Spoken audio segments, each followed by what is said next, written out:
One of the greatest gifts in my life is the fact that my entire existence and my childhood growing up with Dad was all captured on camera. I remember just being a tourist in Australia and going past this tiny little... The Irwin family drama has taken a new turn, with Bindi Irwin announcing that she is taking a break from public life. It's something where everything Steve did was filmed. So while it seems kind of bizarre that his accident was filmed, it really wasn't. Everything he did with wildlife was filmed, and this accident was just... She didn't expect it to hit her like that. Not there. Not in a room filled with lights, applause, and strangers watching every reaction. From the outside, it looked like just another proud moment, the kind any parent would cherish. But for her, it wasn't simple. It wasn't just pride. It was something heavier, something layered with years of memory, loss, and quiet endurance. As she watched her son standing under those lights, fully grown, fully himself, something inside her gave way. Not because of what he was doing in that moment, but because of everything it represented. The journey that had led there, the parts no one ever saw. For most people, the story had always been easy to understand. A family defined by love, by passion, by a legacy that reached far beyond their own home. And then, suddenly, a loss so public and so devastating that it felt like the world itself had paused. But what came after that moment wasn't something the world truly followed. People saw the headlines, the tributes, the public strength. What they didn't see was the long stretch of time that followed. The years where there were no cameras capturing the hardest moments. The quiet mornings, the unanswered questions, the weight of moving forward when everything had changed. She had to become everything all at once. A mother, a protector, a guide, and the one who held everything together when it felt like it could fall apart at any moment. And she did it, not perfectly, not without struggle, but with a kind of determination that didn't allow her to stop. Because stopping wasn't an option. There were children who needed her, a future that depended on her, and a legacy that the world expected her to carry, whether she was ready or not. Her son was so young when everything changed. Too young to fully understand what had happened. Too young to hold on to real memories in the way others could. And that created a different kind of reality for him. One that was shaped not by what he remembered, but by what he was told. Stories, footage, the way people spoke about the past, it all formed a picture of someone he didn't truly get to know for himself. It's not loud or obvious. It doesn't always show itself in ways people recognize. But it's there, quietly shaping everything. As he grew up, the world watched, but only in fragments. They saw glimpses, smiles, moments, appearances that painted a picture that felt complete from the outside. But growth doesn't happen in those moments. It happens in between them, in the quiet spaces where no one is looking. And that's where his transformation truly took place. He wasn't trying to become anything specific, not at first. He was just growing, learning, finding his way through a life that came with expectations he never asked for. People looked at him and saw a reflection of the past. They compared, they assumed, they filled in the blanks with what they wanted to see. And for a long time, that was the narrative that followed him. But something was happening beneath all of that. It started subtly. A shift in the way he carried himself. A confidence that didn't feel forced. A sense of awareness that seemed deeper than his years. These weren't things that made headlines. They weren't dramatic enough to capture attention on their own. But they were building, slowly, steadily, forming the foundation of who he was becoming.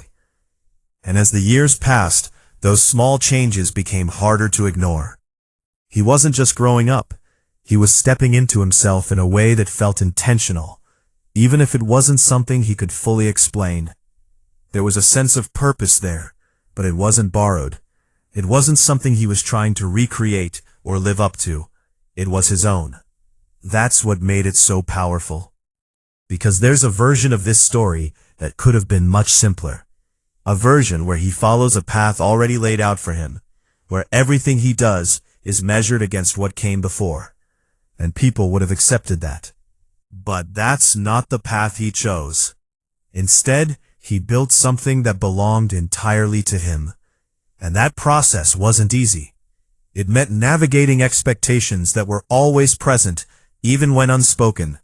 It meant finding a way to honor the past without being defined by it.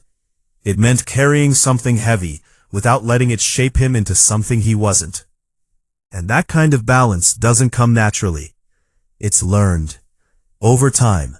Through experience, through reflection, through moments of doubt that no one else sees. His mother saw those moments.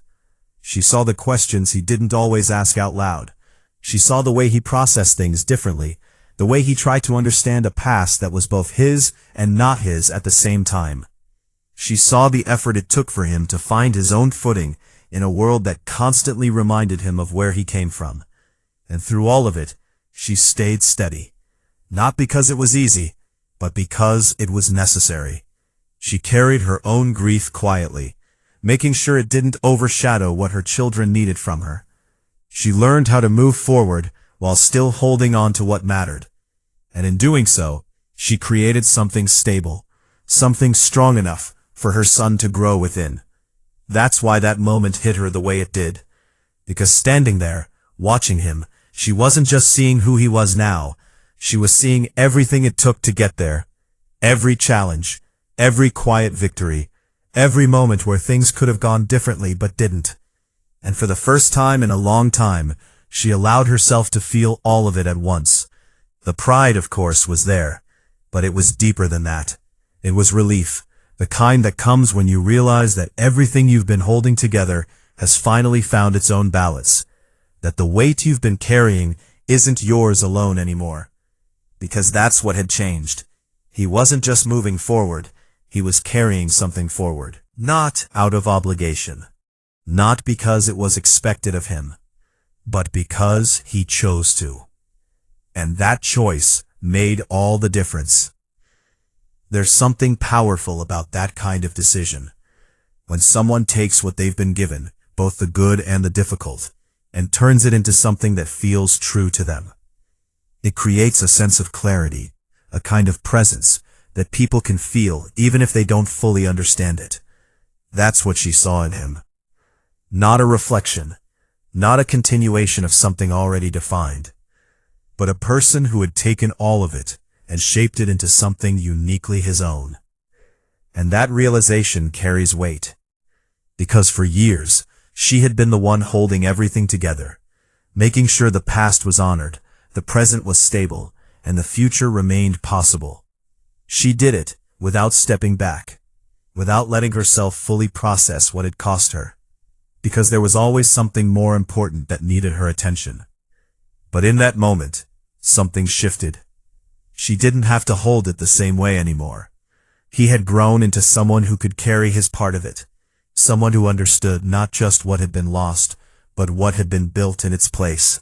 Someone who could move forward with awareness, with purpose, with a sense of identity that wasn't fragile or dependent on anything outside of himself.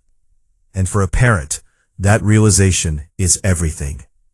It's the moment where all the uncertainty begins to settle, where the questions that once felt overwhelming start to fade, where the future no longer feels like something you have to control, but something you can trust. That's what brought the tears. Not weakness, not sadness, but the release of something that had been held in for far too long. Because strength, real strength, isn't about never breaking. It's about knowing when you no longer have to hold everything together on your own.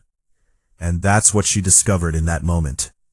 That all the years of quiet resilience, of putting one foot in front of the other even when it felt impossible, had led to this, a point where she could finally see the result of everything she had poured into raising him.